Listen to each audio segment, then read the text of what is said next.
हरे कृष्ण। आज है अपरा एकादशी और आप सबको अपरा एकादशी की बहुत सारी शुभकामनाएं। भगवान श्री हरि की विशेष कृपा आप और आपके परिवार पर बनी रहे, यही प्रार्थना करते हैं। इस अपरा एकादशी के पावन पुण्यमय अवसर पर आइए इसी एकादशी से जुड़ी हुई पौराणिक कथा का श्रवण करते हैं। आइए आज की अपरा एकादशी व्रत कथा आरंभ करते हैं।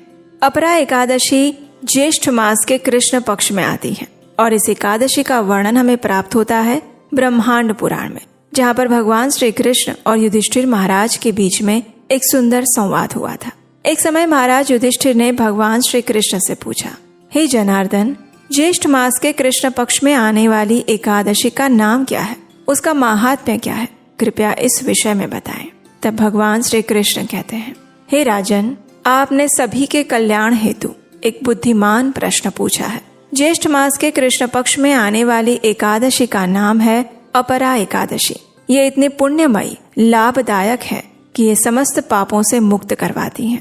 अपरा एकादशी जघन्य पाप जैसे कि ब्राह्मण हत्या, गौ हत्या, गर्भपात द्वारा भ्रूण हत्या, दूसरों की निंदा करना, अवैध संग, झूठ बोलना, झूठी गवाही देना, अभिमान दिखाना, धन के लिए वेद अध्ययन करना और करवाना, स्वयं अपने मन घड़न शास्त्र बनाना, ऐसे जघन्य पापों से भी ये एकादशी मुक्त कर सकती हैं।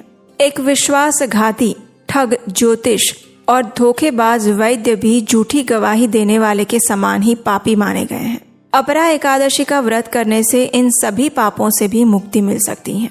कहते हैं कि युद्ध भूमि से भागने वाले क्षत्रिय को अपने कर्तव्य से पतित होने के कारण नरक में जाना पड़ता है, लेकिन अगर ऐसा व्यक्ति भी श्रद्धा पूर्वक इस एकादशी व्रत का पालन करता है तो वो भी मुक्ति प्राप्त कर सकता है।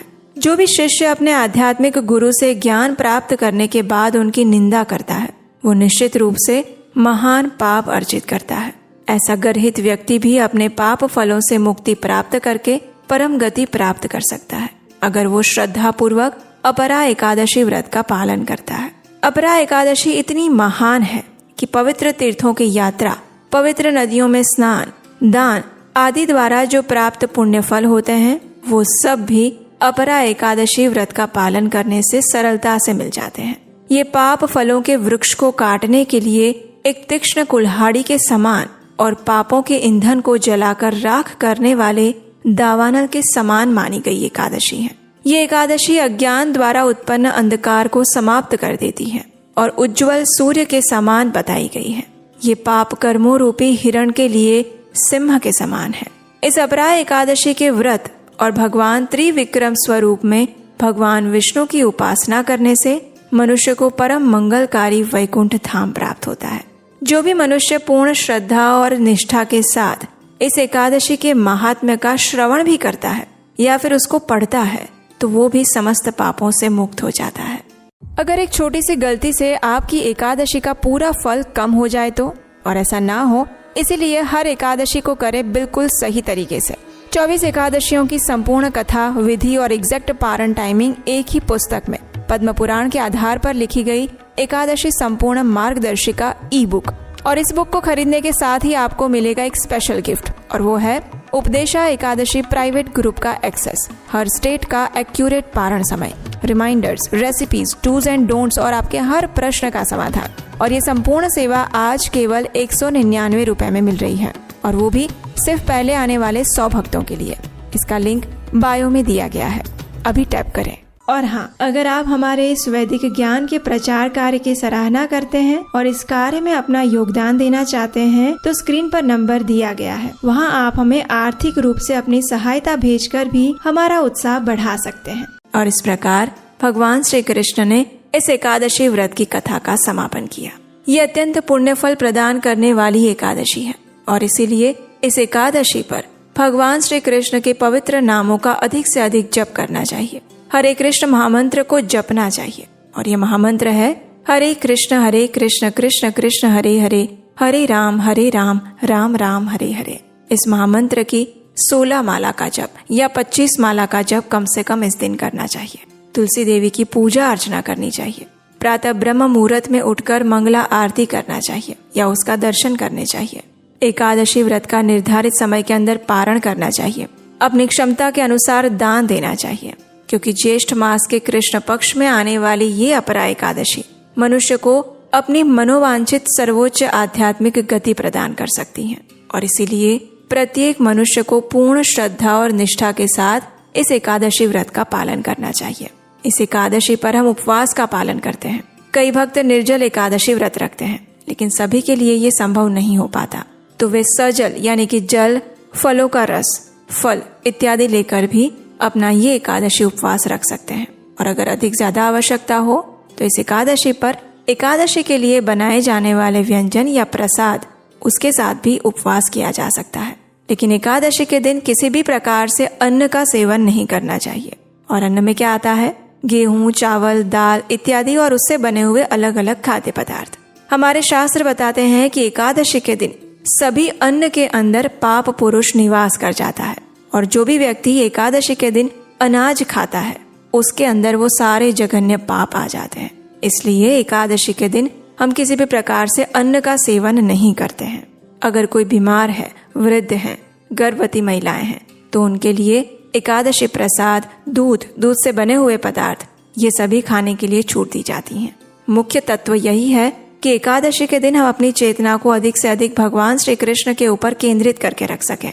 उनके पवित्र हरे कृष्ण महामंत्र के जप को बढ़ाएं, अनावश्यक कार्यों में और बातों में अपना समय ना गवाएं, और अधिक से अधिक भगवान के पवित्र नाम का जप करें, उनकी कथाओं का श्रवण करें, कीर्तन करें, और भगवत गीता तथा भागवत पुराण जैसे ग्रंथों का अध्ययन करें, पठन करें। इसी के साथ आज के इस अपरा एकादशी व्रत कथा को यहीं पर विराम देते हैं। अगर आज की कथा आपको अच्छी लगी है तो इसे लाइक करके शेयर कीजिएगा, और अगर पहली बार इस चैनल पर आए हैं तो आपके अपने चैनल उपदेश अष्टकम को सब्सक्राइब करके रख लीजिए, क्योंकि यहीं पर आपको मिलेगी वेदों और पुराणों से ली गई प्रमाणभूत जानकारी, बिना किसी मिलावट के। कोई माइथोलॉजी नहीं, कोई दंत कथा नहीं, सिर्फ और सिर्फ हमारा इतिहास, वैदिक संस्कृति का यथारूप इतिहास। तो ये थी अपरा एकादशी की पौराणिक कथा। आइए अब इस उपलक्ष्य में हम एक और सुंदर पौराणिक कथा का श्रवण करते हैं। यह अत्यंत पौराणिक समय की बात है। वैवस्वत मनु के प्रपौत्र और राजर्षि नाभाग के पुत्र थे महाराज अम्बरीश। 7 द्वीपों से युक्त संपूर्ण पृथ्वी के एक चक्री शासक। उनके पास इतना ऐश्वर्य और संपत्ति थी जिसकी कल्पना भी नहीं की जा सकती। अब देखिए, कई बार हमने देखा है कि व्यक्ति के पास थोड़ी सी संपत्ति और सत्ता आ जाती है तो वह उसके मद में चूर हो जाता है। इसके विपरीत जब कोई दरिद्र हो और फिर वो वैराग्य दिखाए तो वो भी सरल है और समझा जा सकता है। लेकिन संपूर्ण पृथ्वी का ऐश्वर्य अगर किसी के पास हो और फिर भी वह वैराग्य और भक्ति के चरम लक्षणों को प्रकट करें, ये सिर्फ महापुरुषों के ही वश में होता है। अम्बरीश महाराज भी ऐसे ही परम भक्त और सर्वोच्च कोटि के राजा थे। उनके लिए उनकी संपत्ति का सागर स्वप्न समान था। इस भौतिक जीवन की नश्वरता से भली भांति परिचित अम्बरीश महाराज सदैव परम भगवान की भक्ति में लीन रहते। अपने दैनिक कार्यों में सदा ही वे भगवान श्री कृष्ण को समर्पित रहते और अपनी प्रत्येक इंद्रियों को भगवान की सेवा में नियुक्त करते। उनके समान ही उनकी प्रजा थी, जो कि अपना अधिकतर समय भगवान के पवित्र नामों का जप, कीर्तन और सेवा में लगाती थी। जब परम भगवान श्री हरि ने ये देखा तो उन्होंने अपने भक्तों के ऊपर करुणावश अपने सुदर्शन चक्र को आदेश दिया कि वो स्वयं महाराज अम्बरीश और उनके राज्य की सुरक्षा करें। एक समय महाराज अम्बरीश ने अपनी पत्नी के साथ परम भगवान श्री कृष्ण को प्रसन्न करने के लिए वर्ष की सभी एकादशी तिथियों का पालन करने का संकल्प लिया था। वर्ष के अंत में जब अंतिम एकादशी का पारण करने का दिन आया तो महाराज अम्बरीश ने धूमधाम से इस उत्सव को मनाया। उन्होंने परम भगवान तथा ब्राह्मणों की पूजा की, उन्हें प्रसाद वितरण किया और गौदान दिया। सभी नियमों को पूर्ण करके अब महाराज अम्बरीश अपने व्रत का पारण करने ही जा रहे थे और उसी समय दुर्वासा मुनि अपने अनेक शिष्यों के साथ उस स्थान पर पधारे। राजा ने बड़े ही प्रेम और आदर सत्कार से उनका स्वागत किया, उनसे भोजन करने के लिए प्रार्थना की। दुर्वासा मुनि ने भी राजा की प्रार्थना का स्वीकार किया और भोजन करने से पूर्व यमुना तट पर स्नान करने के लिए चले गए। अब देखिए, यहाँ पर एक समस्या आ गई। राजा अम्बरीश को निर्धारित समय पर अपने एकादशी व्रत का पारण करना था और वे दुर्वासा मुनि की प्रतीक्षा करते रहे, लेकिन काफी समय बीत गया और दुर्वासा मुनि आए ही नहीं।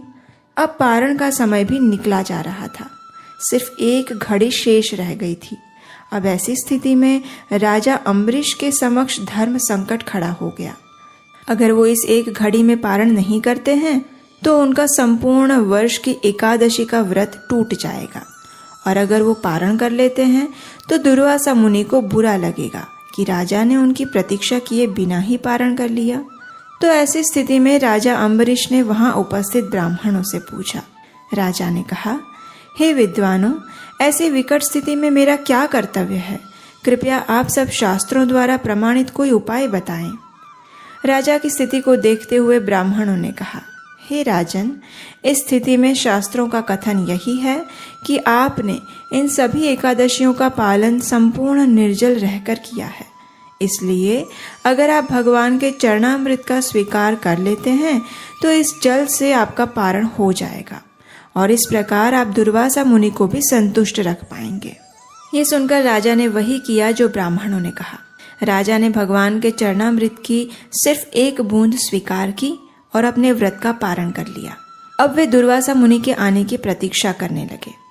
अब देखिए, इधर स्नान करने गए हुए दुर्वासा मुनि को समाधि में ही इस बात का पता चल गया कि अम्बरीश महाराज ने जल ग्रहण किया है, और इस बात से दुर्वासा मुनि को अत्यंत क्रोध आ गया।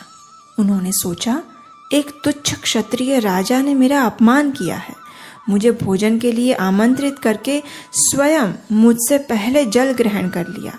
उसकी इस उद्दंडता की सजा उसे अवश्य मिलनी चाहिए। ये सोचकर दुर्वासा मुनि ने क्रोध में अपने बालों की एक लट जोर से खींच कर निकाली। देखते ही देखते उस लट ने एक विशालकाय अग्नि राक्षस कृत्या का रूप ले लिया। ये एक ऐसा अग्नि दैत्य था जो संपूर्ण पृथ्वी को अपनी लपटों में समा सकता था। दुर्वासा मुनि ने उस कृत्या को आदेश देते हुए कहा, जाओ, इसी क्षण उस अभिमानी राजा अम्बरीश को जलाकर भस्म कर दो।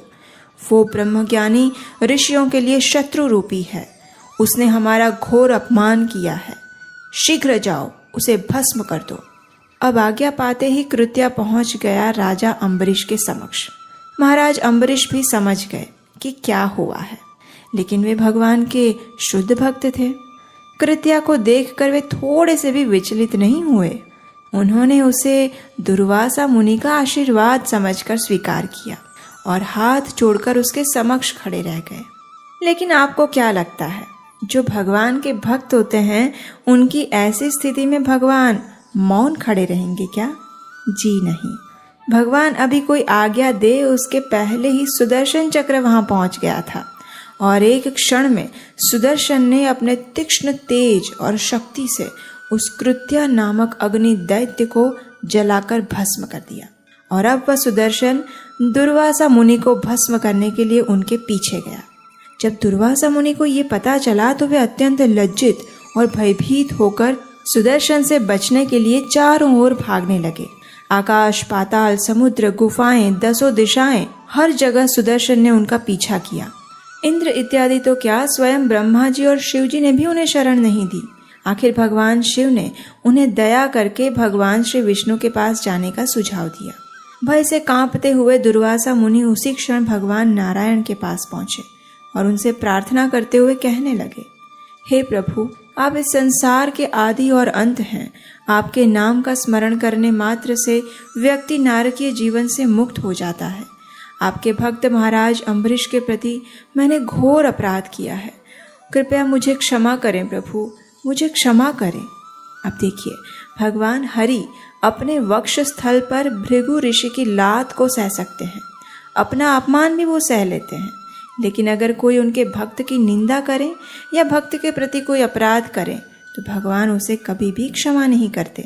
इसलिए भगवान श्री नारायण ने दुर्वासा ऋषि से कहा, अहम भक्त पराधीनो हि स्वतंत्र इव द्विज साधुभिर्ग्रस्त हृदयो भक्तैर्भक्त जन प्रियः। हे मुनि, मैं संपूर्ण रूप से अपने भक्तों के वश में हूँ। निसंदेह मैं थोड़ा भी स्वतंत्र नहीं हूँ, चूंकि मेरे भक्त भौतिक इच्छाओं से पूर्णतः रहित होते हैं, इसलिए मैं उनके हृदयों में ही निवास करता हूँ। मुझे सिर्फ मेरे भक्त ही नहीं, अपितु मेरे भक्तों के भक्त भी अत्यंत प्रिय हैं। मेरे शुद्ध भक्त किसी भी अवस्था में किसी भी भौतिक चीज की इच्छा नहीं करते और अपना सर्वस्व त्याग कर सदैव मेरे चिंतन में लीन रहते हैं। ऐसे भक्तों को मैं कैसे त्याग सकता हूँ? तुमने महाराज अम्बरीश का घोर अपमान करके अपने द्वेष का प्रदर्शन किया है, इसलिए बिना समय गंवाए इसी क्षण तुम मेरे प्रिय भक्त राजा अम्बरीश के पास जाओ, उनसे क्षमा की याचना करो और मुझे विश्वास है वह तुम्हें जीवन दान अवश्य देंगे। जाओ। भगवान श्री विष्णु की बात सुनकर दुर्वासा मुनि उसी क्षण राजा अम्बरीश के पास गए। उन्होंने राजा के चरणों में गिरकर उनसे क्षमा मांगी और अपने इस घोर अपराध के लिए प्रायश्चित करने लगे।